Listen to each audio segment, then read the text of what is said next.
Nah tiba-tiba ketika mereka berempat ini sedang asik ngobrol di dalam tenda, Agus ini seperti mendengar ada suara langkah kaki dari luar tenda. Tap, tap, tap, tap, tap, tap, tap. Nah di situ mereka berdua, Agus dan Najib ini benar-benar melihat ada satu rombongan ini yang membawa tandu.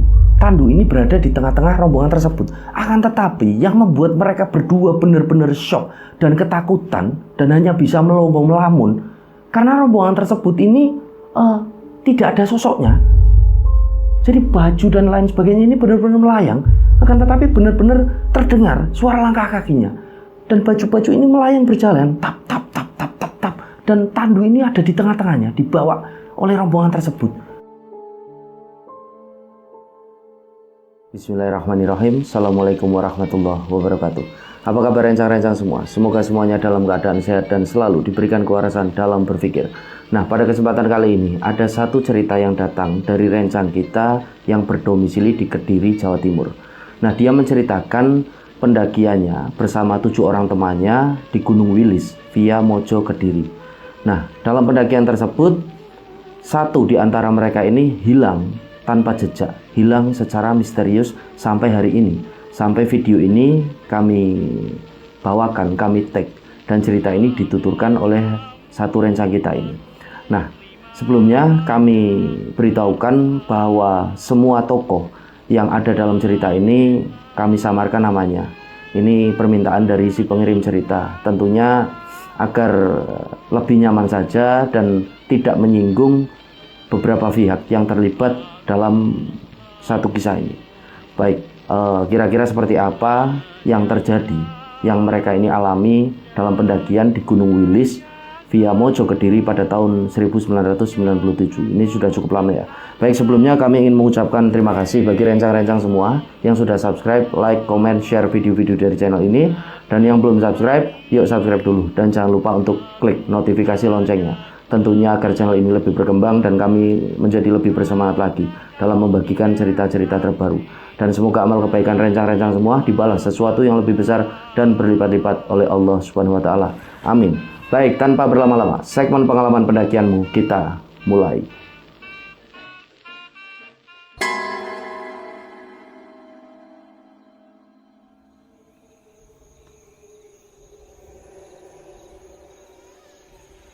Jadi kisah ini adalah kisah nyata yang sempat dialami oleh satu rencang kita yang berdomisili di Kediri, Jawa Timur.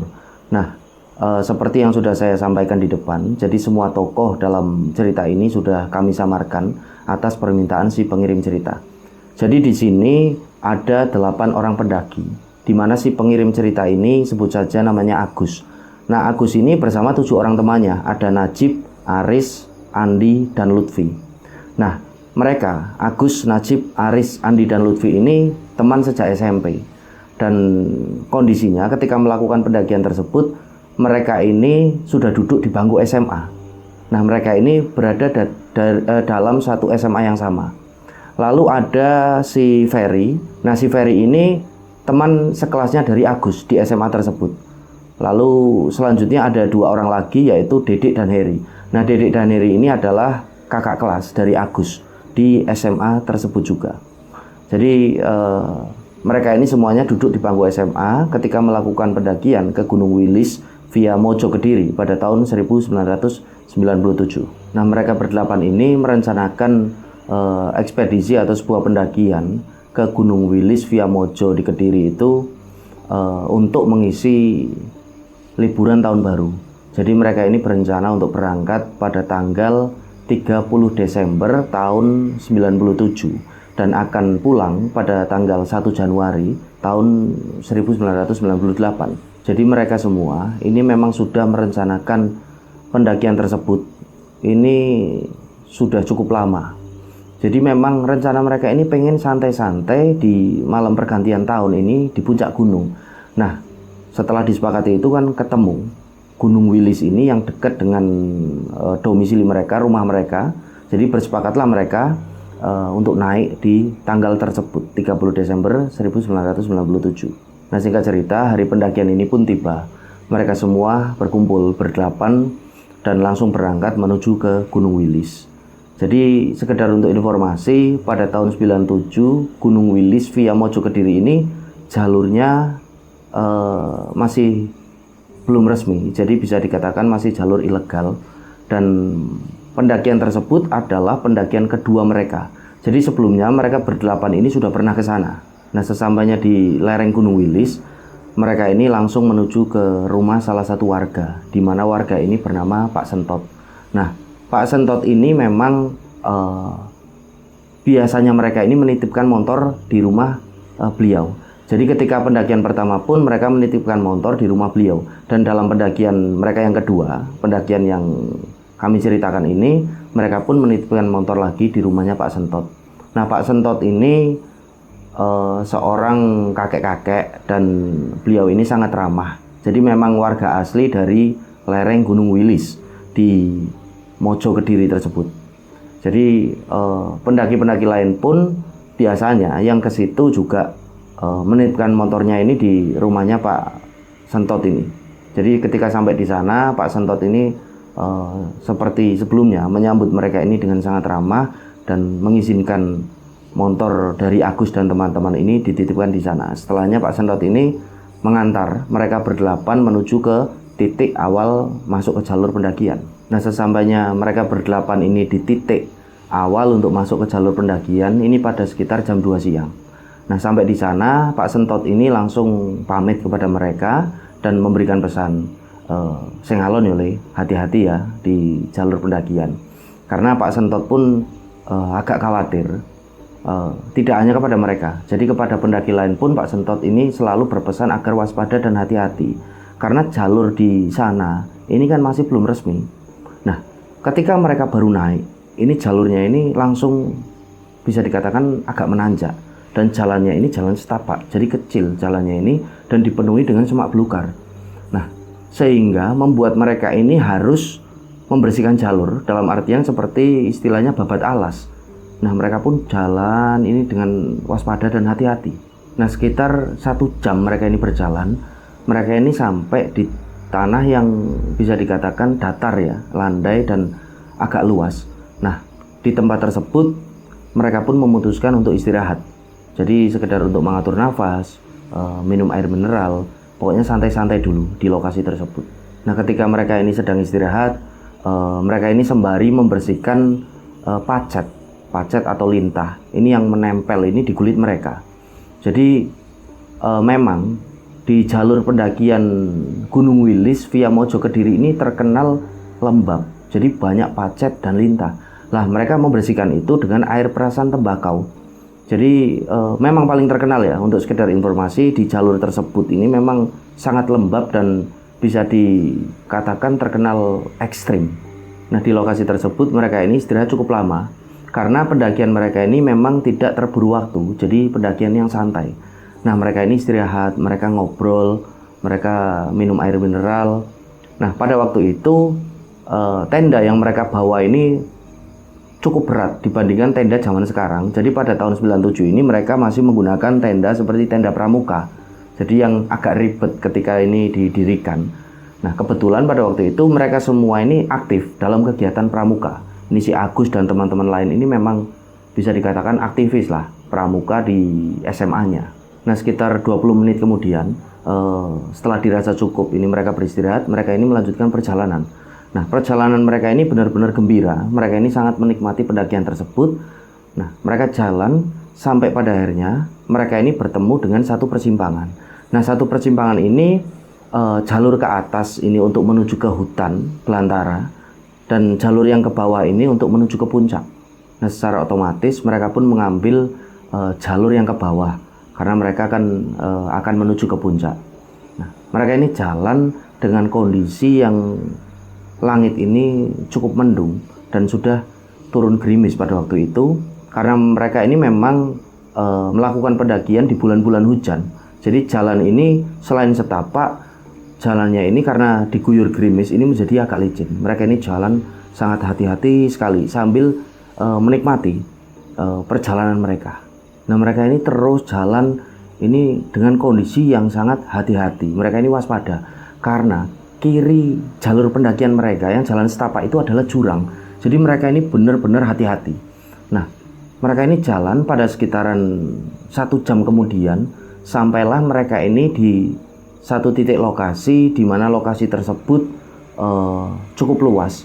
Nah, mereka pun memutuskan untuk beristirahat kembali di situ.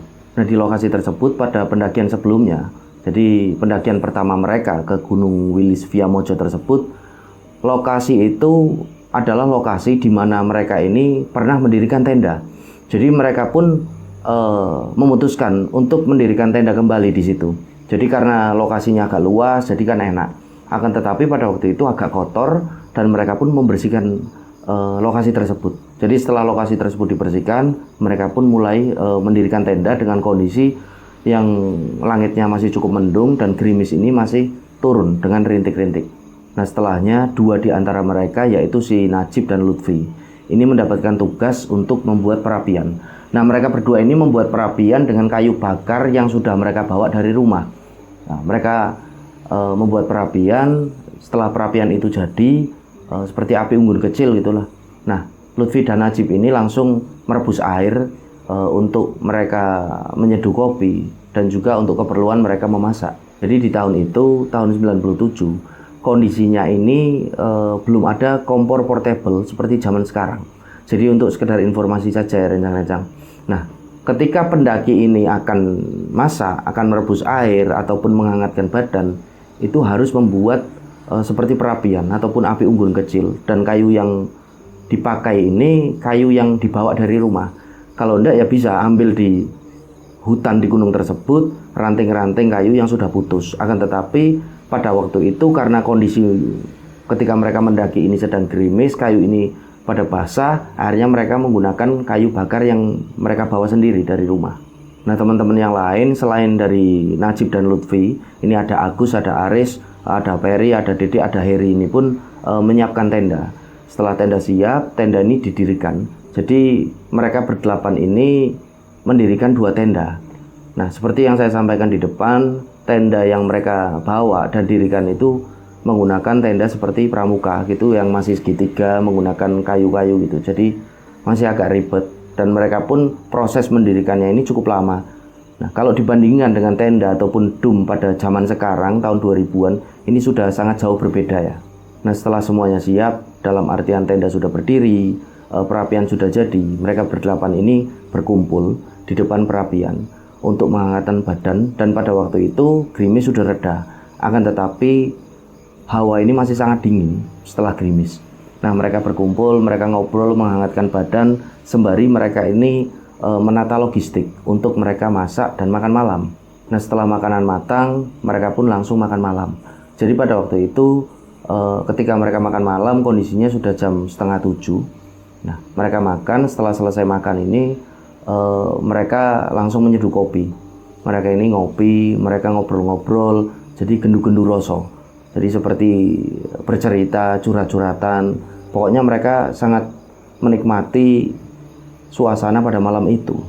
Nah, di tengah-tengah mereka ini asik ngopi, asik ngobrol. Ini Najib, Lutfi, dan Heri ini seperti kebiasaan sebelumnya. Mereka bertiga ini banyol. Karena mereka bertiga ini memang orangnya asik, orangnya ini konyol dan suka komedi. Nah, jadi di sela-sela mereka ini ngopi, mereka bertiga ini banyol, jadi suasana ini jadi semakin hidup. Dan malam itu yang hawanya ini sangat dingin menjadi hangat karena berkumpulnya mereka, obrolan-obrolan mereka, candaan-candaan mereka. Jadi mereka berdelapan ini sangat menikmati betul suasana pada malam itu. Nah, singkat cerita, pada sekitaran jam 9 malam gerimis ini mulai turun lagi. Nah, mereka berdelapan ini memutuskan untuk langsung masuk ke dalam tenda untuk istirahat. Nah, sebelum mereka ini masuk ke dalam tenda, mereka ini mematikan dahulu perapian yang mereka buat. Nah, mereka ini berpikir kalau tidak dimatikan ini bisa bahaya, meskipun sudah ada gerimis. Kalau mereka ini belum yakin ini benar-benar mati, api ini kan bisa menjalar, bisa menyebabkan kebakaran hutan. Nah, setelah mereka ini benar-benar yakin perapian sudah mati, mereka ini langsung masuk ke dalam tenda. Kondisinya dibagi menjadi 2. Jadi satu tenda ini berisi 4 orang. Nah, saya ceritakan dari sisi Mas Agus yang mengirim cerita ini. Jadi pada waktu itu Agus ini satu tenda dengan Najib, Lutfi, dan Heri. Nah sisanya si Dedek, Ferry, Aris dan Andi ini berada di tenda yang satunya. Jadi saya ceritakan ini dari sisi tendanya Mas Agus ya, yang ngirimin cerita. Jadi pada waktu itu Agus dan ketiga teman lain yang berada dalam satu tenda ini belum langsung tidur. Jadi mereka ini masih ngobrol-ngobrol, dan hujan ini yang tadinya cuma gerimis, ini tiba-tiba menjadi sangat lebat. Jadi mereka ini ngobrol agak keras-kerasan karena kondisi air hujan ini menghantam tenda mereka. Jadi tenda mereka ini seperti dilempar-lempar sesuatu gitulah. Bek bek bek bek bek bek bek. Mereka ini jadi ngobrol agak keras-kerasan di dalam tenda itu. Nah tiba-tiba ketika mereka berempat ini sedang asik ngobrol di dalam tenda, Agus ini seperti mendengar ada suara langkah kaki dari luar tenda. Tap tap tap tap tap tap tap. Nah Agus ini mencoba untuk benar-benar menajamkan pendengarannya. Bener ndak yang aku dengar? Jadi Agus ini menajamkan pendengarannya. Nah setelahnya Agus ini benar-benar yakin kalau dia ini mendengar ada suara langkah kaki di luar tendanya. Tap tap tap tap tap tap. Nah setelahnya Agus ini bertanya kepada tiga temannya, "Shh, kowe do krungu gak? Kowe do krungu gak?" Nah teman-temannya ini semuanya mengangguk. Dan itu menandakan kalau mereka semua berempat ini benar-benar mendengar ada suara langkah kaki di luar tenda mereka. Padahal kondisinya itu di tengah malam dan hujan ini turun dengan deras. Nah Agus ini berpikir, ini siapa yo di luar tenda kok ada suara langkah kaki. Kan pada waktu itu kondisi dari Gunung Wilis ini bisa dikatakan jarang sekali ada pendaki yang naik. Bahkan bisa dikatakan juga tidak ada pendaki yang naik pada waktu itu. Jadi cuma rombongan mereka. Nah Agus ini kan agak heran, ini siapa ya? Kok di tengah malam ada suara langkah kaki? Benar-benar jelas pada waktu itu. Nah setelahnya Harry ini berusaha untuk menenangkan ketiga temannya. Wes gak usah dipikir, di paling Caca sebelah si donguyuh. Jadi menurut Harry ini gak usah dipikirin, paling itu suara langkah kaki dari teman-teman di tenda sebelah yang sedang keluar untuk mencari tempat kencing. Nah kan tetapi menurut penuturan Mas Agus pada waktu itu, Mas Agus ini batin, ini tidak mungkin kalau suara langkah kaki itu adalah suara langkah kaki dari teman-teman di tenda sebelah. Ini tidak mungkin karena langkah kakinya ini benar-benar pada waktu itu banyak. Jadi Mas Agus ini benar-benar mendengar langkah kaki ini tidak cuma satu ataupun dua orang, tapi banyak sekali langkah kakinya. Tap tap tap tap tap tap tap tap. Ini seperti bersaut-sautan. Akan tetapi tidak dia utarakan sama teman-teman yang lain. Dia cuma simpen aja di hatinya. Nah akhirnya Agus dan Najib ini membuka sedikit pintu tenda. Nah mereka berdua ini mengintip, ngincang keluar, akan melihat kondisi di luar seperti apa. Dan mereka ini penasaran sumber suara langkah kaki ini dari mana. Nah akhirnya Agus sama Najib ini kan membuka sedikit pintu tenda. Mereka pun mengintip. Nah setelah Agus dan Najib ini mengintip keluar, mereka ini berdua benar-benar kaget dengan apa yang mereka lihat. Jadi Agus dan Najib ini melihat di luar ini benar-benar fenomena ataupun kejadian yang sangat di luar nalar, sangat tidak masuk akal pada waktu itu. Nah di situ mereka berdua, Agus dan Najib ini benar-benar melihat ada satu rombongan ini yang membawa tandu. Tandu ini berada di tengah-tengah rombongan tersebut. Akan tetapi yang membuat mereka berdua benar-benar shock dan ketakutan dan hanya bisa melongo melamun karena rombongan tersebut ini tidak ada sosoknya. Jadi rombongan tersebut tidak ada sosoknya, akan tetapi baju, celana, sepatu yang memakai topi ini benar-benar melayang. Jadi baju dan lain sebagainya ini benar-benar melayang, akan tetapi benar-benar terdengar suara langkah kakinya. Dan baju-baju ini melayang berjalan, tap tap tap tap tap tap. Dan tandu ini ada di tengah-tengahnya, dibawa oleh rombongan tersebut. Nah, coba rencang-rencang ini bayangkan, kalau jadi Agus dan Najib pada waktu itu, ini benar-benar menurut penuturan Mas Agus ini benar-benar bulu kuduknya ini berdiri semua, tengkuknya ini benar-benar merinding dan tidak bisa berkata apa-apa. Dia ini cuma bisa melamun pada waktu itu karena saking ketakutannya.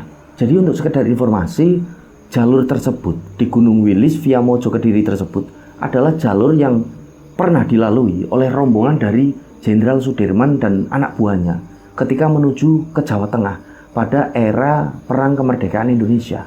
Jadi kemungkinan yang ingin disampaikan oleh Mas Agus, si pengirim cerita ini, pada waktu itu Mas Agus dan Najib ini melihat satu rombongan yang membawa tandu itu mungkin adalah jin-jin yang menyerupai daripada rombongan dari Jenderal Sudirman. Akan tetapi benar-benar tidak ada sosoknya. Mungkin seperti itu yang ingin disampaikan oleh Mas Agus. Jadi berlepas dari itu, kami hanya bisa mengucapkan wallahu a'lam bishawab. Nah setelahnya Lutfi dan Heri ini bertanya kepada mereka berdua, kepada Agus dan Najib, "Weh, enek opo? Weh, weruh opo? Ada apa? Kalian lihat apa?" Nah Agus dan Najib ini benar-benar tidak bisa menjawab pertanyaan dari mereka. Agus dan Najib ini cuma bisa diam saja dan hanya bisa menunjuk. Jadi tangan mereka ini menunjuk keluar, menandakan si Heri dan Lutfi ini disuruh untuk melihat sendiri keluar apa yang mereka ini sudah lihat. Nah akhirnya Lutfi dan Heri ini pun mendekat ke arah Agus dan Najib untuk melihat kondisi yang ada di luar. Nah setelah sampai di sana, si Lutfi ini benar-benar kaget. Dia ini sampai terjatuh. Nah akhirnya dia terduduk. Dia ini benar-benar nampak pucat dan ketakutan pada waktu itu. Nah Lutfi ini cuma berucap, "Iku opo? Iku opo Iku opo? Itu apa? Itu apa?" Nah Heri ini berusaha memanggil teman-teman yang lain yang ada di tenda sebelah. Si Aris, si Andi, si Dede, si Ferry ini dipanggil oleh si Heri. Akan tetapi benar-benar tidak ada sautan pada waktu itu. Dan mereka ini berempat, Heri, Agus, Najib, Lutfi ini benar-benar dalam keadaan yang ataupun situasi yang sangat mencekam pada waktu itu. Nah kondisinya rombongan gaib yang mereka lihat ini semakin mendekat ke arah tenda mereka. Jadi berjalan melewati tenda mereka. Jaraknya ini benar-benar dekat. Pada waktu itu Mas Agus ini menuturkan kepada kami, kira-kira jaraknya ini cuma 2 atau 3 meter dari tenda mereka. Jadi benar-benar dekat dan mereka ini berempat benar-benar menyaksikan fenomena ganjil tersebut. Nah mereka berempat ini benar-benar cuma diem sambil agak takut ini melihat rombongan tersebut itu melewati tenda mereka. Di tengah malam, di tengah lebatnya hujan, mereka ini berempat terdiam. Wajah dari mereka ini benar-benar pucat. Mereka ini terus memandang ke arah rombongan tersebut. Ini apa toh? Apa yang mereka lihat? Nah pakaian-pakaian yang melayang tersebut nampak berwarna krem, akan tetapi lusuh dan kotor. Nah tandunya ini terbuat seperti menggunakan kayu dan bambu dan dipayungi dengan kain. Kainnya ini pada waktu itu Mas Agus ini menuturkan agak nggak jelas ya, agak putih akan tetapi kok kotor, jadi semu-semu coklat. Nah rombongan yang dilihat oleh Mas Agus dan teman-temannya ini terus berjalan sampai ke Punggungan. Jadi pada waktu itu kilat kan terus menyambar-nyambar. Ini menambah kesan yang sangat mencekam di malam itu. Nah setelahnya kilat ini menyambar dengan sangat keras, membuat mereka berempat ini seperti tersadar. Duar, nah, mereka ini seperti wah. Nah di situ mereka berempat ini cuma diem aja, saling tatap. Nah kondisinya pada waktu itu Mas Agus ini juga diem. Mas Agus ini diem. Mas Agus ini benar-benar bingung, benar-benar takut, merinding dengan kondisi yang dia rasakan, fenomena yang dia lihat pada malam itu. Nah mereka ini berempat ini duduk di dalam tenda. Mereka ini diem-dieman aja. Nah setelahnya Mas Agus ini berusaha untuk mengintip lagi keluar tenda. Dan nampak rombongan tersebut perlahan ini menghilang. Ini dibalik ilalang-ilalang. Ini yang tinggi-tinggi. Dan kabut kan turun dengan tebal pada malam itu. Nah setelah Mas Agus ini terus melihat rombongan tersebut, rombongan itu pun benar-benar menghilang dan sudah tidak terlihat. Nah anehnya rencang-rencang, setelah rombongan ini tidak terlihat, menghilang, hujan yang tadinya benar-benar lebat disertai petir yang menyambar-nyambar, ini seketika reda. Petir ini seketika sudah tidak terdengar lagi. Mereka ini berempat benar-benar bingung dengan fenomena itu. Sampai pada akhirnya si Heri ini pun berbicara kepada teman-temannya, wis, gak usah dipikirin meneh. Ayo metu wae, mumpung wis gak udan. Mumpung udah ndak hujan, udah kejadian tadi, ndak usah dipikirin lagi. Nah akhirnya Heri ini pun membawa kayu bakar yang mereka taruh di dalam tenda untuk dibawa keluar. Nah Heri ini berencana untuk membuat perapian kembali. Nah, karena baru mengalami satu kejadian yang benar-benar di luar nalar, di luar logika manusia. Sampai Heri ini pun memutuskan untuk membuat perapian agar teman-teman yang lain ini pun agak tenang karena Heri ini mau menyeduh kopi. Nah, setelah Heri ini keluar tenda membawa kayu bakar dan berusaha untuk membuat perapian kecil ataupun api unggun. Si Agus, si Najib dan Lutfi ini membangunkan teman-teman yang lain yang ada di tenda sebelah. Nah setelahnya mereka ini berkumpul, semuanya berdelapan ini di depan perapian yang sudah berhasil dibuat, dinyalakan oleh si Heri. Nah kondisinya pada malam itu tegang dan benar-benar sunyi. Nah keadaannya dari tenda sebelah, tendanya Dedek dan teman-teman lain ini bingung dengan kondisi tersebut. Nah mereka pun akhirnya kan bertanya, salah satu dari mereka, ini si Dedek ini bertanya kepada Agus dan teman-teman lain, ini kalian kok diem? Ada apa sih? Kok suasananya jadi tegang gini? Ada apa sebenarnya? Nah akan tetapi Agus, Najib, Lutfi, Heri ini cuma diem aja, tidak menjawab apa yang ditanyakan oleh Dedek. Akhirnya Dedek ini pun berdiri, dia mengambil teko. Nah, dia pun berujar kepada teman-teman yang lain, udah, ayo kita ngopi aja dulu. Jadi Dedek ini berusaha agar suasana ini menjadi cair, tidak tegang. Karena pada waktu itu Dedek ini merasa sudah punya feel gitu, ada sesuatu yang Agus dan teman-teman lain ini alami. Nah akhirnya Ferry pun membantu Dedek. Dia berdiri, dia pun mengambil beberapa gelas, diisi kopi, dicampur gula. Nah karena menggunakan perapian, pada waktu itu air ini kan matangnya agak lama, mendidihnya ini agak lama. Mereka ini menunggu sambil masih diem-dieman. Nah setelah cukup lama air ini direbus, akhirnya air itu matang. Nah air itu dituang ke dalam gelas, dan setelahnya mereka ini ngopi dengan kondisi yang benar-benar tidak ada obrolan. Jadi ngopi ini mereka diem-dieman berdelapan. Jadi suasananya benar-benar hening, benar-benar sunyi pada malam itu. Nah Dedek yang sudah agak curiga dengan kondisi tersebut pun masih diem, belum membuka obrolan. Jadi masih Dedek ini masih menunggu apa yang akan dikatakan oleh Agus dan teman-teman lain dari tenda sebelah ini.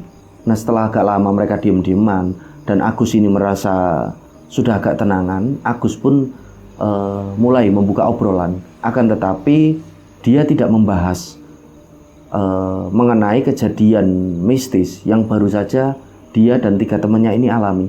Jadi obrolannya ini obrolan tentang hal yang lain sampai suasana ini benar-benar kembali menjadi cair kembali. Nah setelahnya Najib dan Heri yang suka banyol, yang suka berkomedi, ini kan sudah tenang lagi. Dan mereka pun banyol lagi, berkomedi lagi sampai suasana ini benar-benar cair kembali. Mereka ini asik lagi, mereka ketawa-ketawa lagi sampai suasana yang sudah mencair tersebut kembali menjadi beku, kembali menjadi tegang. Karena mereka semua ini berdelapan pada waktu itu benar-benar mendengar ada suara. Nah mereka ini semua terdiam. Nah mereka berdelapan ini mendengar, benar-benar mendengar pada waktu itu ada suara seperti suara sosok anak kecil yang mengajak mereka ini bermain. Mas, ayo mas dolanan, mas ayo dolanan. Jadi pada waktu itu mereka benar-benar mendengar, mereka ini saling menatap. Yang tadinya mereka ini sudah cair suasananya, sudah ketawa-ketawa, sudah ngobrol, secara serentak mereka ini terdiam. Mas, ayo mas Rene mas, ayo dolanan mas, ayo main kesini mas. Nah suara yang seperti anak kecil ngajak main ini terjadi berulang kali sampai pada waktu itu Mas Agus ini menuturkan kepada kami benar-benar seperti tidak bisa gerak, badannya ini seperti tegang dan kaku semua karena saking takutnya. Karena jelas Mas Agus dan teman-teman lain ini mendengar suara-suara tersebut seperti berada di sekeliling mereka. Dan ternyata setelah mereka ini berusaha untuk melihat ke sekeliling, mereka ini benar-benar melihat, mereka ini melihat bayangan. Ini jaraknya agak jauh dari mereka dan samar-samar terlihat karena kabut ini cukup tebal turun. Nah mereka melihat bayangan ini berasal dari cahaya, pantulan cahaya dari perapian yang mereka ini bikin. Mereka ini melihat bayangan sosok anak-anak kecil ini seperti berlarian, ini ke sana kemari di tengah-tengah ilalang. Nah mereka ini benar-benar shock, mereka ini kaget. Akan tetapi mereka ini terus melihat ke arah bayangan tersebut sambil terdiam. Nah di tengah keadaan mencekam itu, si Agus ini tangannya dipegang oleh Najib sama si Ferry. Jadi pada waktu itu Agus ini merasa tangan mereka berdua ini benar-benar dingin, menandakan mereka berdua ini sangat ketakutan pada waktu itu. Nah setelahnya mereka ini benar-benar mendengar ada suara lagi. Suara ini adalah suara seorang kakek-kakek. Nah asalnya ini dari tendanya Agus. Nah mereka ini semua kaget. Nah, suara sosok kakek tersebut itu terdengar seperti memberi mereka nasihat. Ger, waspodo, hati-hati. Ayo koncone podo dijogo. Ayo ndang mlebu tendo. Jadi kakek tersebut ini seperti menasihati mereka. Nak, ayo masuk ke dalam tenda. Temannya saling menjaga satu sama yang lain. Dan cepat, segera kalian masuk ke tenda. Nah, setelah mendengar ucapan dari sosok kakek tersebut yang mereka ini masih bingung itu suara siapa, mereka pun langsung masuk ke dalam tendanya masing-masing. Nah, ketika mereka ini semuanya berada dalam tenda, Mas Agus ini menuturkan kepada kami dari sisi tendanya, ini benar-benar Mas Agus ini merasakan tidak ada suara apapun. Jadi suasananya ini benar-benar hening, senyap, sunyi, tidak terdengar suara apapun. Bahkan suara hewan malam, suara angin, ini Mas Agus ini tidak mendengar sama sekali. Nah, ketika Agus ini sedang berada di dalam tenda dengan kondisi dan suasana yang benar-benar hening, senyap, Agus ini berusaha untuk memanggil tendanya si Dedek, si Aris, si Andi, sama si Ferry. Akan tetapi setelah Agus ini manggil, Agus ini tidak mendengar ada sahutan ataupun jawaban dari tenda sebelah. Nah, setelahnya Agus ini kan merasa curiga, loh kok sepi banget yo. Akhirnya Agus ini keluar tenda, memberanikan diri. Sesampainya di luar tenda, kondisi ini benar-benar masih sunyi, masih senyap. Kabut ini turun dengan tebal. Di situ Agus benar-benar shock karena melihat tenda sebelah ini kosong. Tidak ada teman-temannya di situ, benar-benar kosong. Nah, setelahnya Agus ini memanggil ketiga teman yang lain. Jadi si Najib, si Lutfi, si Heri ini dipanggil oleh si Agus untuk keluar, untuk melihat apa yang dia lihat karena tenda sebelah ini kosong. Nah, setelah mereka ini berempat berada di luar melihat kondisi tenda sebelah ini kosong, tiba-tiba angin ini menghantam mereka, mengembus ini dengan sangat kencang. Nah, setelahnya mereka ini benar-benar seperti tertidur. Nah, pada waktu itu Agus ini tertidur entah berapa lama sampai tiba-tiba Agus ini terbangun karena seperti ada yang membangunkan. Gus, tangi Gus, tangi Gus, bangun Gus. Nah, setelahnya Agus ini terbangun dan ternyata itu adalah Aris dan Andi yang membangunkan Agus. Dan ternyata Agus ini yang paling terakhir bangun dari seperti tidurnya tadi. Teman-teman yang lain pun semuanya sudah terbangun. Mereka ini sudah berada di luar tenda semua. Nah, ketika itu Agus ini benar-benar melihat wajah dari mereka semua. Teman-temannya ini seperti tegang, pucat, seperti orang yang benar-benar ketakutan. Dan ternyata ketika Agus ini sedang tertidur, Dede ini kondisinya sudah bertanya kepada Najib mengenai apa yang sebenarnya terjadi, yang Agus, Najib, Lutfi, dan Heri ini alami. Nah, di situ Najib ini menjelaskan semuanya kepada Dede apa yang sudah mereka alami. Dan Dede ini benar-benar heran di situ. Setelah mendengar penjelasannya dari Najib, dari Agus, apa yang sudah Najib, Agus, teman-teman yang lain ini alami. Karena ketika gerimis turun, ketika jam 9 malam itu, Dedek dan teman-teman lain juga kan masuk ke dalam tendanya sendiri. Nah, tidak berselang lama, ini mereka mendengar tenda sebelah, tendanya Agus ini benar-benar seperti ramai sekali. Akhirnya Dedek ini keluar, melihat ke sana dan benar-benar kosong tendanya. Nah, Dedek ini bingung mendengar penjelasan dari Najib dan Agus. Kok kalian bisa-bisanya melihat rombongan yang tidak ada sosoknya menandu sesuatu? Kalian mendengar suara anak kecil ngajak bermain. Kalian mendengar suara kakek tua yang seperti menasihati kalian. Jadi kan Dedek ini benar-benar bingung karena dia ini tidak merasakan semua itu, tidak ngalamin semua itu. Karena Dedek dan teman-teman lain ini berusaha pada waktu itu setelah melihat tendanya Agus ini kosong, berusaha memanggil Agus, Najib, Lutfi, Heri ini dipanggilin sama Dedek dan teman-teman lain. Akan tetapi benar-benar tidak ada sautan, benar-benar sepi. Nah, di situ Heri itu menimpali apa yang Dedek ini sampaikan, yang Dedek ini sedang kebingungan. Loh, lah semalam yang nyangkruk bareng kami ini siapa? Yang duduk-duduk nongkrong bareng kami di depan perapian ini, yang ngopi ini siapa? Kalau bukan kalian, tanya Heri kepada Dedek. Loh, ya kami tidak tahu. Oh, kamu juga tidak ngopi kok. Kami ini tidak ngopi semalam. Justru kami ini mencari kalian. Jadi besar kemungkinan kedua kelompok tersebut ini terpisah, seperti terpisah dengan alamnya masing-masing. Jadi satunya ini di alam manusia, satunya ini seperti berada di alam gaib. Jadi seperti berada di dua dimensi, kemungkinan besar pada waktu itu. Nah, setelahnya Dedek ini berusaha untuk menenangkan semua temannya. Udah, kita masak aja. Lagian ini hari udah terang kok. Ayo kita masak, setelahnya kita sarapan.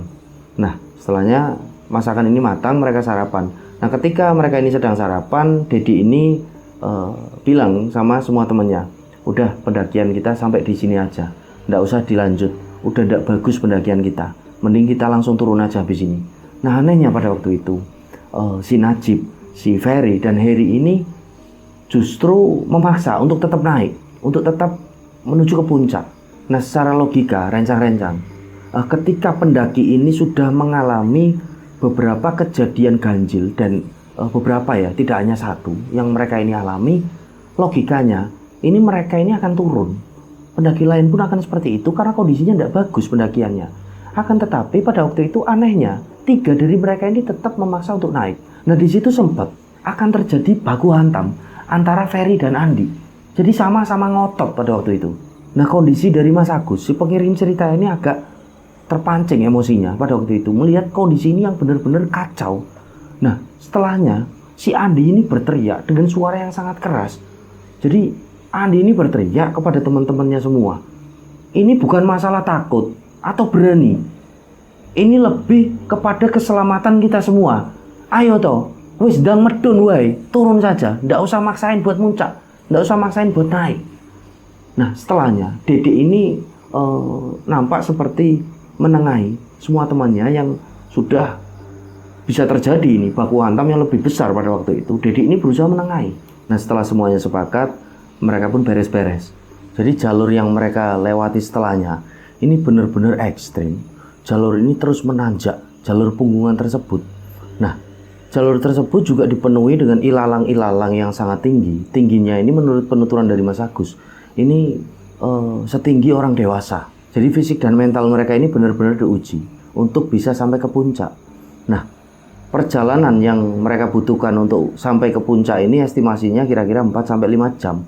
Sampai pada akhirnya mereka pun memutuskan untuk sejenak berhenti, istirahat, mereka ngatur nafas, mereka minum air mineral. Nah, setelah dirasa cukup istirahatnya, si Ferry sama Dede ini mengajak teman-teman yang lain untuk melanjutkan perjalanan.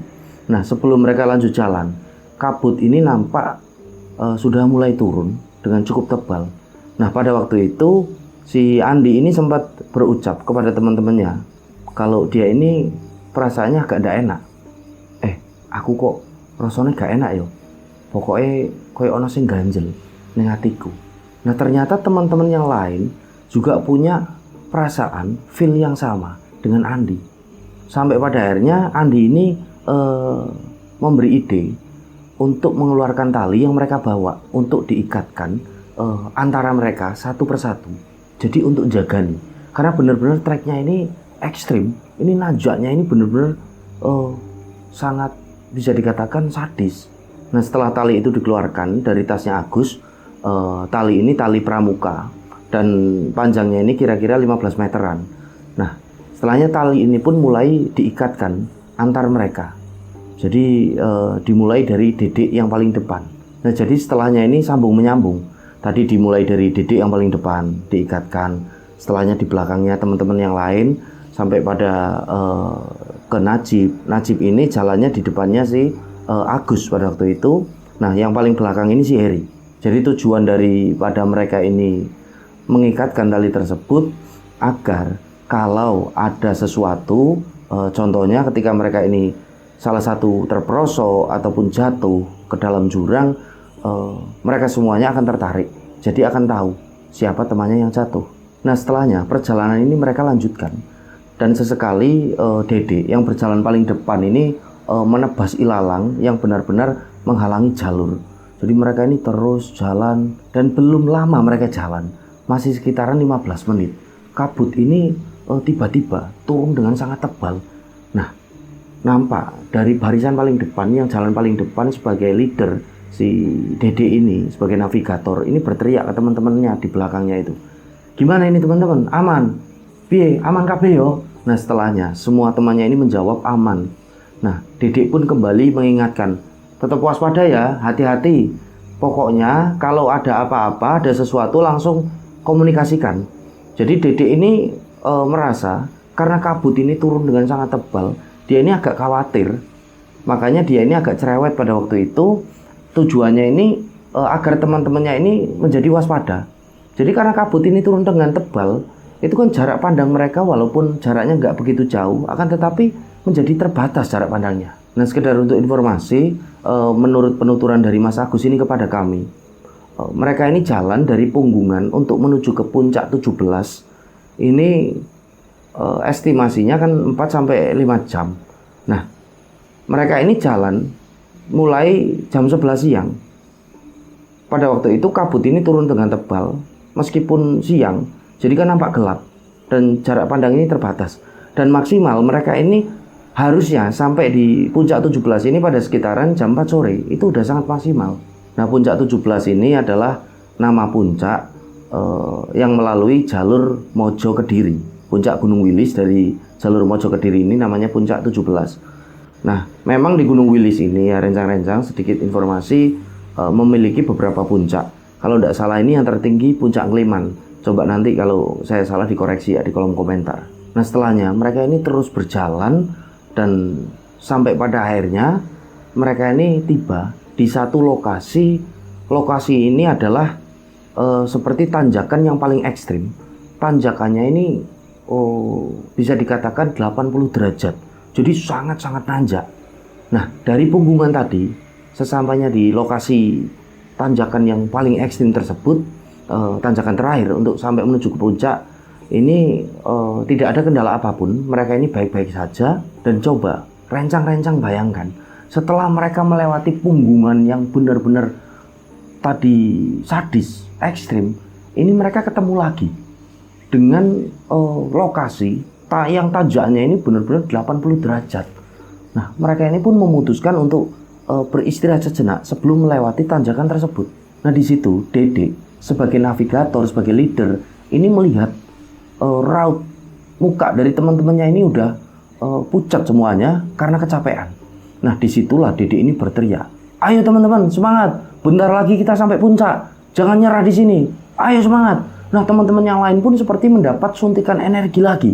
Teman-teman ini menjadi semangat lagi dan mulailah mereka ini berjalan menaiki tanjakan yang benar-benar sadis dan ekstrim tersebut. Satu persatu dari mereka ini naik. Nah, penggambaran dari Mas Agus ini, tanjakan ini benar-benar sangat ekstrim sampai Mas Agus ini pun terjatuh beberapa kali karena terpleset.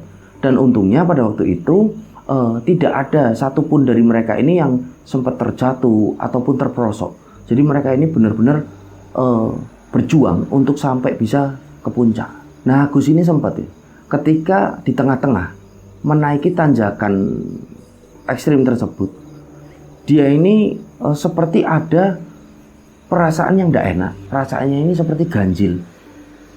Dia ini sempat batin, ini perasaan apa ya? Sambil dia ini berusaha untuk melewati tanjakan tersebut. Nah, perasaan yang ganjil itu pun berusaha untuk ditepis sama Agus pada waktu itu. Sampai akhirnya Agus ini pun tiba di puncak.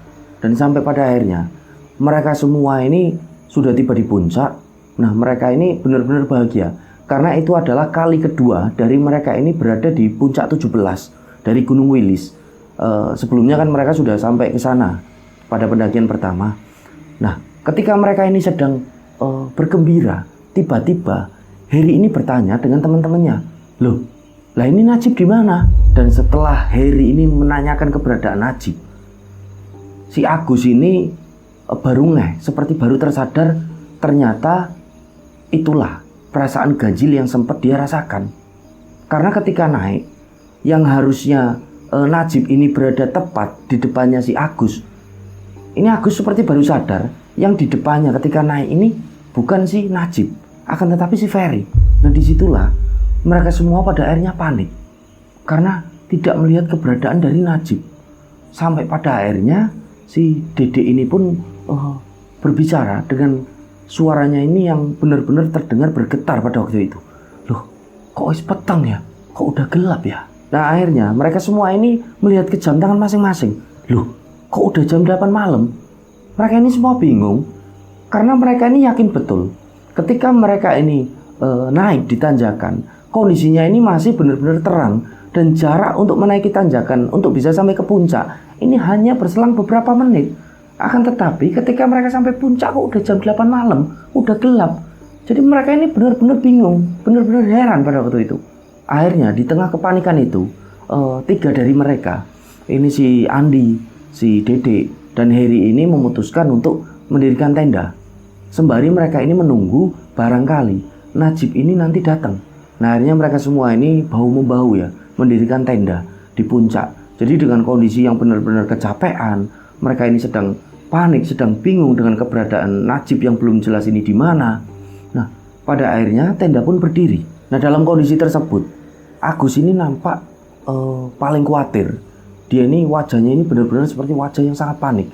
Karena kondisinya Agus dan Najib ini bersahabat sangat dekat. Jadi hubungan mereka ini sangat dekat.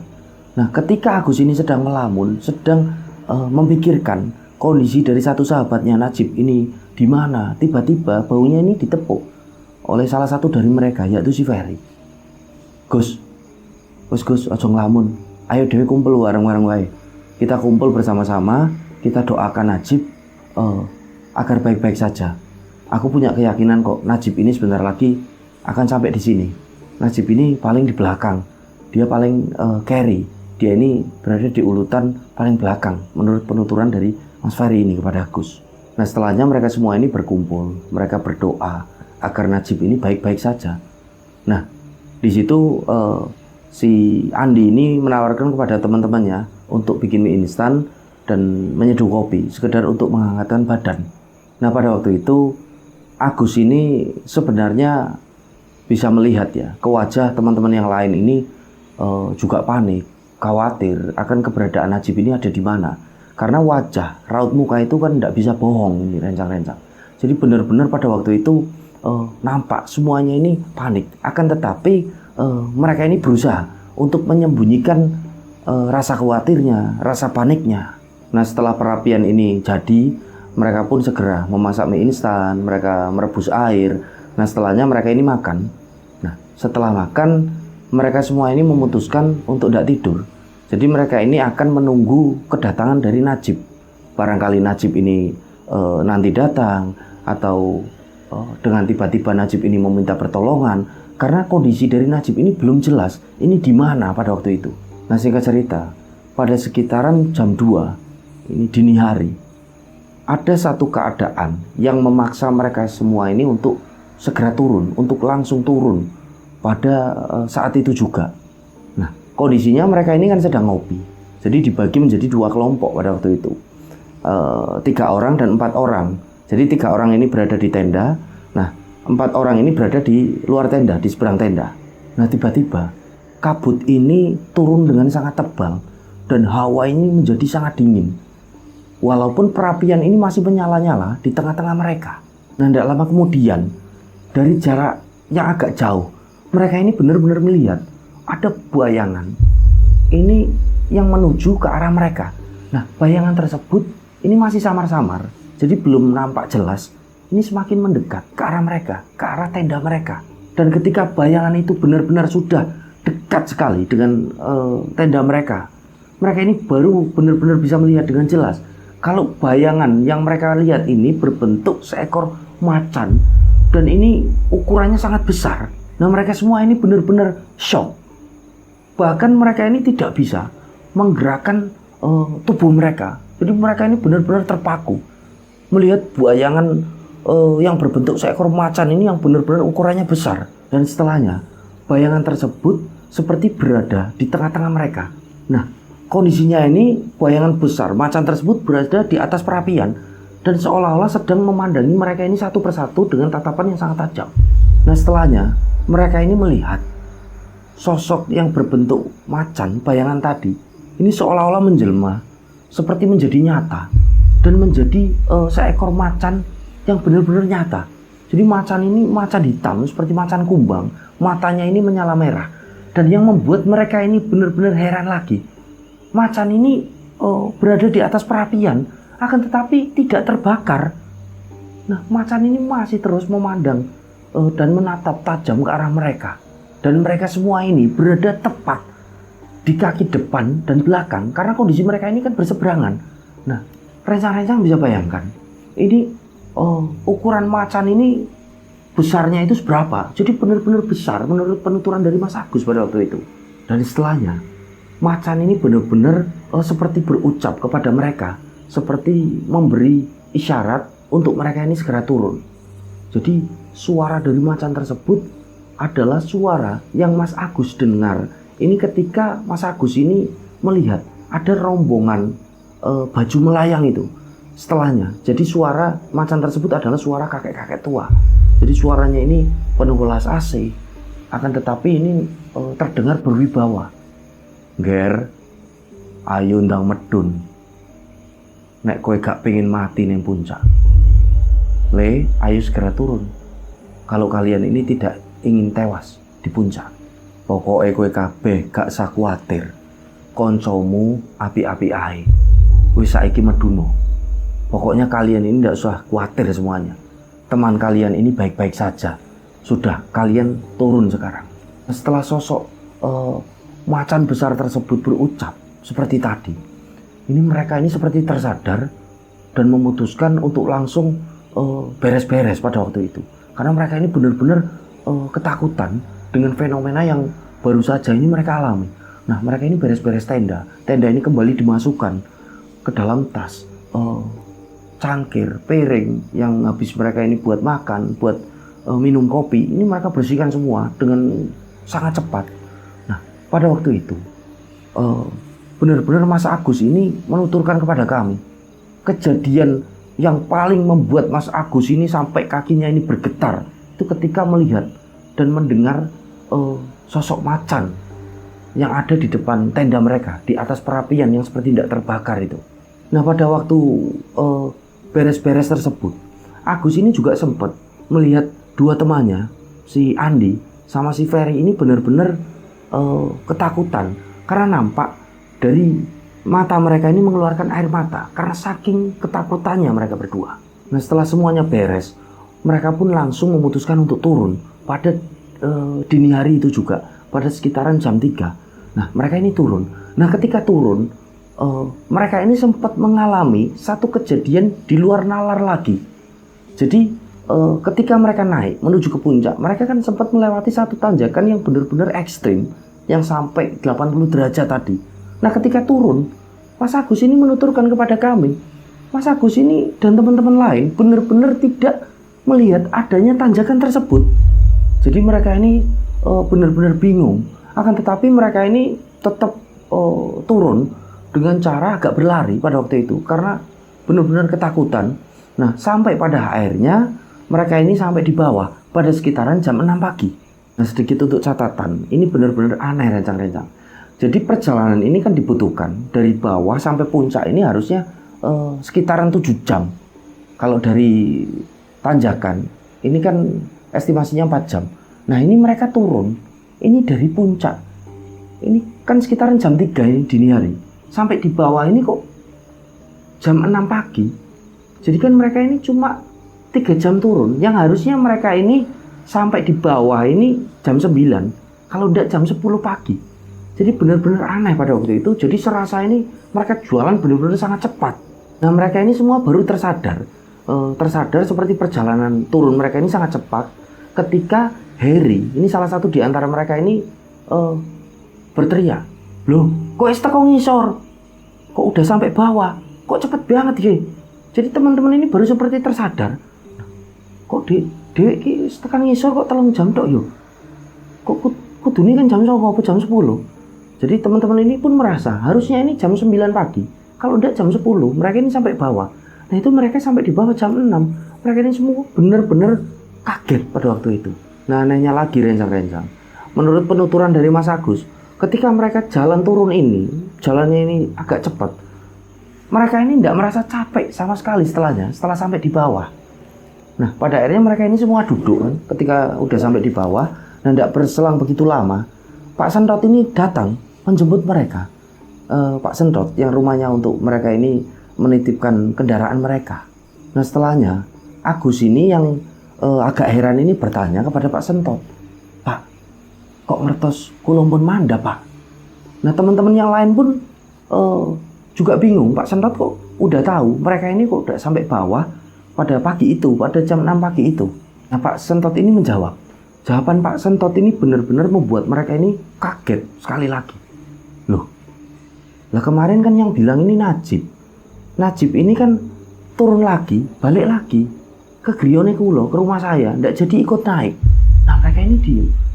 Nah, Najib ini bilang sama saya pada waktu itu, kemungkinan kalian ini naik selama 2 hari. Ya pas toh, jam 6 saya suruh jemput ke sini sama Mas Najib ini. Sesudah saya ke sini nih. Jadi mereka ini semua benar-benar kaget loh. Lah yang naik bareng kita ini siapa? Kok Najib ini tidak jadi naik? Kok balik lagi ke rumahnya Pak Sentot? Nah, kejadian si Najib ini tidak jadi ikut naik, balik lagi ke rumahnya Pak Sentot, itu yang masih menjadi pertanyaan sampai hari ini. Ini benar-benar sangat di luar nalar. Jadi yang ikut naik sama mereka ini siapa kalau bukan Najib? Sampai mereka ini merasa khawatir, temannya ini hilang, temannya di mana. Ini mereka benar-benar shock, benar-benar bingung. Setelah Pak Sentot ini menjawab kalau Najib ini tidak jadi ikut naik, Najib ini balik lagi ke rumahnya Pak Sentot dan entah menghilang, entah kemana. Menurut Pak Sentot ini pulang atau kemana. Nah, jadi keberadaan Najib ini sampai hari ini, tahun 2023, dan cerita ini dituturkan kepada kami oleh Mas Agus. Keberadaan Najib ini masih menjadi misteri. Jadi semenjak kejadian di Gunung Wilis, terus Pak Sentot ini melihat Najib ini balik lagi ke rumahnya dan menghilang, entah pulang atau kemana, ini benar-benar masih menjadi misteri. Nah, akan tetapi pada waktu itu Mas Agus, teman-teman yang lain ini berada di kelas, ini sempat melihat Najib ini ada di kelas. Nah, setelahnya entah seperti tidak sadar, Mas Agus dan teman-teman ini tidak lagi melihat Najib. Dalam artian Najib ini menghilang begitu saja. Nah, di sudut-sudut sekolah juga Najib ini nampak sering kelihatan, akan tetapi benar-benar tidak ada. Nah, pada waktu itu keluarga dari Najib sendiri pun sudah mengikhlaskan. Nah, kondisinya Najib ini punya satu adik perempuan.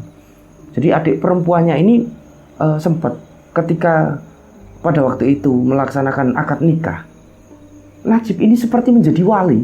Jadi teman-teman yang lain pun kan hadir pada waktu itu di acara akad nikahnya dari adik si Najib. Nah, teman-teman pun melihat Najib ini berada di sebelah adiknya seperti menjadi wali. Jadi benar-benar setelahnya Najib ini menghilang lagi di tengah kerumunan orang-orang yang datang. Jadi benar-benar pada waktu itu teman-teman semua ini merasa Najib ini masih saja berada di tengah-tengah mereka. Akan tetapi keberadaannya sampai hari ini masih menjadi misteri. Nah, menurut penuturan dari Mas Agus yang mengirimkan cerita ini kepada kami, tidak sekali 2 kali sampai tahun 2023 ini, Mas Najib ini seperti sering hadir di dalam kehidupan Mas Agus. Akan tetapi hanya rasa saja, hanya feel saja yang dirasakan oleh Mas Agus. Contohnya ketika Mas Agus ini sedang berada di rumah, sedang ngopi, Najib ini seolah-olah sedang berada di sebelahnya. Dan itu kejadian tidak sekali 2 kali. Mas Agus ini merasakan sering betul merasakan kehadiran dari satu temannya itu, Mas Najib. Nah, itulah cerita yang dituturkan oleh Mas Agus ini kepada kami tentang satu sahabatnya yang menghilang secara misterius di Gunung Wilis dan sampai hari ini tidak pernah pulang, tidak pernah kembali. Nah, rencang-rencang. Jadi cerita ini insya Allah ini masih bersambung. Jadi ada cerita selanjutnya dan tidak mungkin kami ini langsung sambungkan. Ini bisa jadi durasinya nanti 2 jam lebih. Jadi kan terlalu membosankan. Insya Allah akan saya bikin part. Ini part 1 dan video selanjutnya ini part 2. Akan tetapi di video selanjutnya akan saya ceritakan cerita yang masih dari Mas Agus juga mengenai Mas Najib. Akan tetapi bukan tentang perihal pendakian. Tapi setelah Mas Najib ini menghilang secara misterius, Mas Najib ini sempat seperti masih hadir di tengah-tengah teman-temannya tersebut. Nah, cerita itu yang insya Allah akan kami lanjutkan setelah episode ini, setelah episode pendakian di Gunung Wilis ini. Baik, kira-kira seperti itu yang bisa kami tuturkan. Dan mohon maaf saya pribadi apabila masih banyak salah kata ataupun salah penempatan plot-plot cerita ketika membawakan ini. Dan semoga apa yang sudah dialami oleh Mas Agus dan teman-temannya ini bisa kita ambil hikmah, bisa kita jadikan pelajaran dan ambil kesimpulan. Baik, kira-kira seperti itu yang bisa saya sampaikan, dan saya pribadi mengucapkan mohon maaf sekali lagi. Saya Sukma Arga, pamit undur diri. Sampai berjumpa pada cerita-cerita selanjutnya. Wassalamualaikum warahmatullahi wabarakatuh. Salam lestari, salam rimba.